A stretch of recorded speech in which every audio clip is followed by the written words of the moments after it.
మా సమస్యను పరిష్కారం చేయండి. మా సమస్యను పరిష్కారం చేసేదాకా పోరాటం, ఆకలి మంటల పోరాటం. మా సమస్య పరిష్కారం చేయండి. ప్రజాప్రతినిధులారా మా సమస్య పరిష్కారం చేయండి. మంటలతో ఉంటున్న మా సమస్యను పరిష్కారం చేయండి. నెల రోజులైనా సమస్య పరిష్కారం. ఈరోజు సర్దార్ వల్లభాయ్ పటేల్ దగ్గర చిల్లర వర్తకులు, తోపుడు బళ్ళు, అరటిపళ్ళు అమ్ముకునే వాళ్ళు, కిందన గంపల మీద సుద్దముక్కలు అమ్ముకునే వాళ్ళు, మొక్కజొన్నలు అమ్ముకునే వాళ్ళు కానివ్వండి, అనేక మంది గాజులు అమ్ముకునే వాళ్ళు, వీళ్ళందరూ కూడా ఇక్కడ నివాసం ఉంటున్నారు. ఈ మార్కెట్ పుట్టింది వీళ్ళు పుట్టారు. ఈరోజు 26 రోజులు 10వ తారీఖునే స్టార్ట్ చేశారు. ఈ పోయిన నెల స్టార్ట్ చేసి అత్యంత దుర్మార్గంగా జేడీ బాబు గారు దుర్మార్గంగా చేయడం. జోన్ల కమిషనర్ కూడా వస్తే సుప్రీం కోర్టు చట్టం ఉందండి, ఈ చట్టం ప్రకారంగా ఇది న్యాయం చేయాలి, తీయడానికి వీలు లేదు, వీళ్ళకి స్టేట్ వెండర్ జోన్ ఏర్పాటు చేసి ఎక్కడో దగ్గర వీళ్ళకి ఇవి ఏర్పాటు చేసిన తర్వాత వీళ్ళకి తీయాలి, 90 రోజులకి మీరు లెటర్ ఇవ్వాలి, 90 రోజుల తర్వాత వీళ్ళకి తీయాలని చెప్పేసి మనం జేడీ బాబు గారికి చెప్పాం. పోలీస్ కమిషనర్ గారిని కలిసామండి, అలాగే మున్సిపల్ కమిషనర్ గారిని కలిసాం, మేయర్ గారిని కలిసాం. జేడీ బాబు గారికి ఒక చట్టం ప్రకారంగా చట్టం ఒకటి ఇచ్చాము, చదువుకున్నారు, అన్నీ చేశారు. కానీ సాయంత్రం కాబట్టి వేసిన తర్వాత ఇమీడియట్గా ఆడవాళ్ళని కూడా చూడరు. అత్యంత మంది దళితులు, బీసీలు ఇక్కడ నివాసం ఉంటున్నారు. పేదవాళ్ళు చెవులో ముక్కు పుల్ల కూడా లేదు, ఈ పూట పని చేస్తే గడించి తింటారు, అంతేగాని లేకపోతే లేదు. అలాంటి వాళ్ళ మీద దుర్మార్గం చేయడం అనేది అన్యాయం. జోన్ల కమిషనర్కి అడిగితే నాకు సంబంధం లేదు, నాకు దీనికి ఏం లేదు, ఇది 54 లక్షల రూపాయలకి వేలం పట్టి పాడుకున్న రాసి, ఇది గవర్నమెంట్ వీళ్ళకి చట్ట ప్రకారంగా 54 లక్షలు పాడుకున్న తర్వాత డబ్బులు వసూలు చేస్తారు. 20 రూపాయలు, 100 రూపాయలు, 50 రూపాయలు పద్ధతి బట్టి వసూలు చేస్తారు.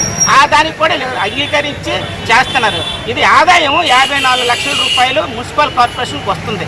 కానీ ఇంత సడన్గా వచ్చి రోజు తీయడం అనేది ఇంత దుర్మార్గం.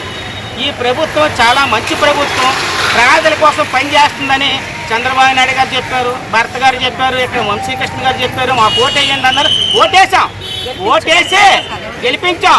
ఆధార్ కార్డులు ఇమ్మన్నారు, ఫోన్ నెంబర్లు ఇమ్మన్నారు, ఇచ్చాం. 120 మంది ఇక్కడ.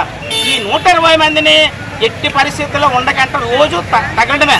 పోలీసులు వస్తారు, వాళ్ళు తగులుతారు, ట్రాఫిక్ వాళ్ళు వస్తారు, లాండ్ ఆర్డర్ వస్తారు. అసలు మేము ఎక్కడ బతకాలో చెప్పండి. మీరు ఇక్కడ బతకొద్దు, మీరు ఎక్కడ అమెరికా వెళ్ళిపోయి బతకండి అంటే చెప్పండి.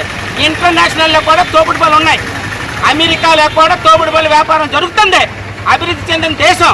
కానీ మీరు ఇక్కడ పూర్ణ మార్కెట్లో ఒక కాలువ తోటరు, ఏమి చోటు చేతి కూడా ఎత్తలేరు. అలాంటి వాళ్ళు వచ్చి పోలీసులు వచ్చి అత్యంత లాంటాడు. జేడీ బాబు గారు అత్యంత దుర్మార్గంగా చేస్తున్నాడు. వాళ్ళు బాగున్నారు, వీళ్ళు బాగున్నారు, వాళ్ళ చెంద తప్పట్లు వచ్చి వీళ్ళు చేస్తున్నారు. అసలు వీళ్ళు బతుకులు రోడ్లు పడితే ఈరోజు చంద్రబాబు నాయుడు గారు వస్తున్నారు. ఖచ్చితంగా చంద్రబాబు నాయుడు గారిని కలుస్తాం. మా పేదల కడుపులు కొట్టడానికి నువ్వు ఉన్నావా, లేకపోతే ఎవరి కోసం ఉన్నావని అడుగుతాం చంద్రబాబు నాయుడు గారిని. మేమందరం కూడా వెళ్తాం, వెళ్ళి మా బాధలు చెప్పుకుంటాం. అయ్యా మా పరిస్థితి అనేసి బొచ్చరాం దగ్గరికి వెళ్తే తప్పట్లు కొట్టండి అన్నాడు, తప్పట్లు కొట్టాం, ఇక రేపే పెట్టిస్తున్నాడు. వంశీకృష్ణ గారు అన్నారు, భర్త గారి దగ్గరికి వెళ్ళాం, ఆఖరికి గండిబాబుజీ గారి దగ్గరికి వెళ్ళాం. ఇంతమంది కలిసినా మాకు న్యాయం జరగలేదు. తప్పని పరిస్థితుల్లో ఇక్కడికి వచ్చాము. ఇక చూడండి, చెవులో ముక్కు పుల్ల కూడా లేదు. వాళ్ళు ఫైనాన్స్ తీసుకొని ఇక్కడ వ్యాపారం చేస్తారు. కొత్త ఆవాస వస్తుంది, వీళ్ళందరూ పువ్వులు అమ్ముకొని బతుకుతారు. అసలు శుద్ధ మొక్కలు, గాజులు అమ్ముకునే వాళ్ళు, అరటిపళ్ళు అమ్ముకునే వాళ్ళు, వీళ్ళు కలక్కాయలు అమ్ముకునే వాళ్ళు, వీళ్ళందరి మీదనా దాడి, పేదవాళ్ళ మీద దాడి. నీకు దమ్ము ఉంటే బాగుండు, అక్కడ ఉంటాయి జగదాంబ దగ్గర ట్రాఫిక్ అంతరాయం కలుగుతుంది, అక్కడ తీయమనండి. దమ్ముంటే వీళ్ళందరినీ వాళ్ళకే రాయితీలు ఇస్తారు. కానీ పేదవాళ్ళు రోడ్డు మీద బతుకుతారు, గంజి కూడా ఉండదు, ఉదయం ఇంటి రాత్రి 10 గంటల దాకా కాపలా కాస్తారు ఈ పూర్ణ మార్కెట్లో. ఇదే అన్యాయం. జేడీ బాబు గారిని ఇప్పుడైనా ఆలోచించాలి. కానీ ఇంత మీకు చెప్పాము, నచ్చ చెప్పాం సార్, 2 జంగిళ్ళు ఇవ్వండి సార్, మీకు చెప్పినట్టు వింటాం సార్. మిమ్మల్ని కాలు పట్టుకున్నారు అందరూ, తల్లి లాంటి వాళ్ళు కూడా కాలు పట్టుకున్నారంటే ఇంత దుర్మార్గంగా ఈరోజు ఉన్నారంటే మనం ఆలోచించవలసిన పరిస్థితి.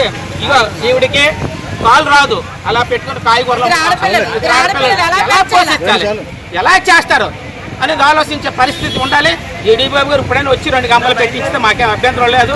కమిషనర్ని కూడా రమ్మన్నాం, కమిషనర్ చట్టం ఇచ్చాం, మాట్లాడడం నాకు సంబంధం లేదంటే కమిషనర్, అది municipal commissioner. Welcome to our YouTube channel. Don't forget to like, subscribe and share the videos.